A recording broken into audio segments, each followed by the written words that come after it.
Assalamualaikum warahmatullahi wabarakatuh. Saya Alfi Areja, manajemen sore semester 8 akan mempresentasikan yang berjudul Analisis UMKM Cafe Transit Cimahi. UMKM Cafe Transit adalah UMKM yang bergerak di bidang kuliner. UMKM tersebut menyediakan berbagai macam jajanan seperti nasi goreng, mie rebus, gorengan, susu murni, jus, dan lain-lain. Aspek lingkungan.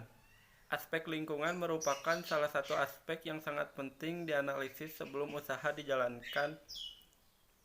Sudah tentu analisis yang dilakukan bertujuan untuk mengetahui dampak yang ditimbulkan jika usaha tersebut dilakukan, baik dampak negatifnya maupun dampak positif.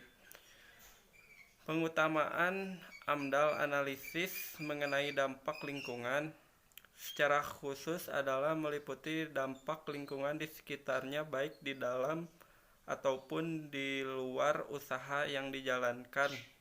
Aspek dampak lingkungan yaitu peningkatan gizi masyarakat melalui konsumsi makanan yang dibuat secara langsung, karena banyak yang berbahan dasar dari sayuran, susu, buah-buahan, sehingga dapat meningkatkan kebutuhan gizi. Perizinan usaha. Surat izin lokasi. Pemilik meminta surat izin kepada pemerintah daerah setempat untuk menggunakan tempat yang akan dipakai untuk usaha, dimulai dari surat izin RT RW dan kelurahan sebagai lembaga berwenang, sertifikat akte tanah atau bangunan, surat izin usaha. Di target pasar ditujukan untuk orang-orang menyukai makan makanan berat maupun ringan. Targeting masyarakat dan orang-orang yang berlalu lalang di Jalan Cijerah, Kota Cimahi.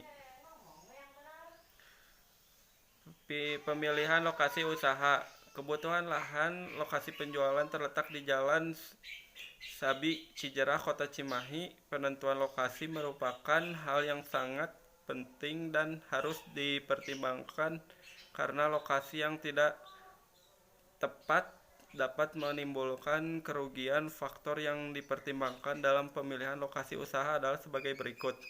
Lokasi strategis. Lokasi yang strategis dan mudah terlihat dapat mempengaruhi kelancaran usaha, karena dengan lokasi strategis maka akan mudah menarik konsumen dari minimalisir biaya promosi. Penentuan lokasi juga ditentukan oleh dekatnya lokasi produksi ke pasar Cijerah untuk menunjang kemudahan dalam mendapatkan bahan-bahan pembuatan warung jajan. Lahan parkir. Tidak hanya lokasi yang strategis, tetapi lahan parkir yang luas bisa menentukan kelangsungan usaha. Dengan lahan parkir yang tersedia baik untuk kendaraan beroda 2, sehingga konsumen akan merasakan nyaman berkunjung dan menghabiskan waktu untuk menikmati hidangan di warung jajan. Sarana dan prasarana. Sarana yang digunakan dalam kegiatan UMKM Cafe Transit ini adalah menggunakan penggorengan maupun mixer untuk memasak maupun membuat minuman.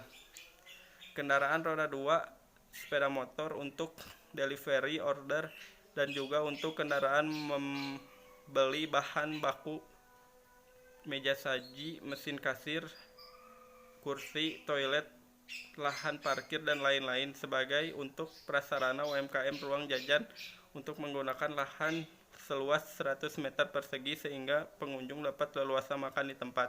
Tenaga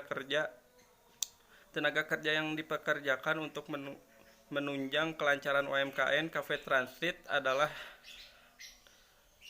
5 karyawan yang bertugas untuk menyediakan pesanan untuk pelanggan, bersih-bersih 2 karyawan sebagai juru masak yang mengelola baik bahan baku hingga menjadi produktif jajanan, pemilik usaha yang menyediakan bahan baku, dan sebagai kasir. Bahan baku utama. Bahan baku yang dibutuhkan untuk menjalankan kegiatan usaha ini antara lain nasi, tepung, terigu, bahan garam, daging, sayur-sayuran, buah-buahan, dan lain-lain. Aspek keuangan sumber pemodalan. Analisis pada aspek ini menilai biaya apa saja yang akan dikeluarkan dalam UMKM ruang jajan, kemudian juga menganalisis berapa besar pendapatan yang akan diterima jika usaha dijalankan, dan juga daripada sumber pembiayaan usaha yang dijalani. Peralatan harga: meja, kompor gas, piring, segelas peralatan tambahan, jumlah investasi 8 juta. Biaya variabelnya ada sebagai berikut: daging, sayur, susu murni, buah-buahan, nasi. Total biaya. Aspek sosial ekonomi dalam pemerintah: mengurangi jumlah pengangguran, mengurangi jumlah rakyat miskin, menambah pendapatan daerah bagi masyarakat, menambah wawasan ilmu pengetahuan, menjadi masyarakat yang cerdas, menjadikan masyarakat lebih kreatif, menjadikan masyarakat sebagai berwirausaha. Terima kasih, sekian dari saya, Alfi Areja. Wassalamualaikum warahmatullahi wabarakatuh.